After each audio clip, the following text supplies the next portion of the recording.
खुलुमबाय रायजो राजाफोर आं ओरैबायदि घटना जादों आरो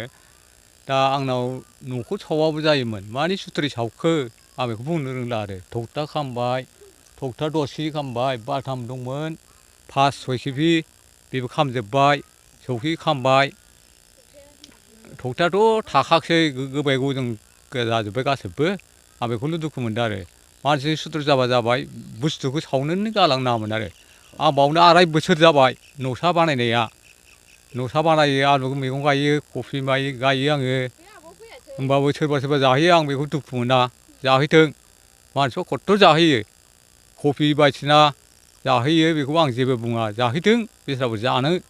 एसे बोथिसे बोथिनैखौ जाहैखागोन बेखौथ' बुङा आङो दा बहल गायदों बहलखौबो एखमबा जाहैयो बेखौथ' जेबो बुङा आङो जाथों बयबो जानांगौ एसे एसेखौथ' जागोन बयबो बुरजाखौ जाखाया आरो आं बेखौल' दुखु मोनदों आरो बोसोरै आबाद खालामो 2.5 बोसोर जाबाय होमबाबो बेबायदि जाफेराखैमोन नै एबारावनि बोसोराव मा दुखु जाखो ना सुथ्रै खालामखो ना माखो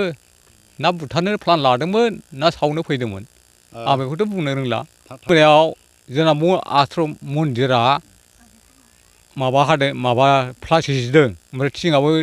दाख्लै अन्थाइसो जिजोबनाय नालाय बेखौ प्लास्टिक खोबनानै अखा हानानै फैयाखै आं बावनो खामनाय जादों। गयला मुसाहारिनि आं बिजावदाय असे जायो मानोना बिथाङा बाहाय सिगांनिफ्रायनो बोसोरब्रै बोसोरबासो बाहाय माने फामु थाफैनाया माने जोंहा दैज्लाङाव बिदिनो सोरबा ओरै खाथि खाथिनि मानसिफ्रा थाब गायनानै जों लामा मोना नालाय बाव मोसौ खालामनाय जायो आरो बे मोसौफोरखौसो जों होलांजानो गिदोंमोन बायसान्सआव हराव आरो नाथाय आंनि नुनायावबा बिदि सुथ्रु थानो नाङामोन आरो बे सुथ्रुखौ आं ओरैबायदि दुखु मोनदों एथ' बोसोर थाबाय बाहायनो उन्दै उनला लानानै मोनायाव थाफैयो मारा होनाय बोथोरावबो आरो माइहुं दं ओरै मैगंबो मावो आरो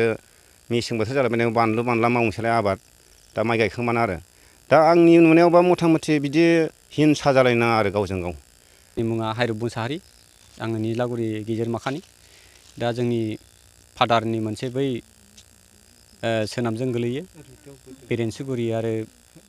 ओरै आमलाइगुरिनि वेस्टलेण्ड बागाननि गुदियाव जोंना मोनसे फादारनि बादा दंमोन बे बादाखौ दिनै मुहूर्त समाव सावनानै गालांदों।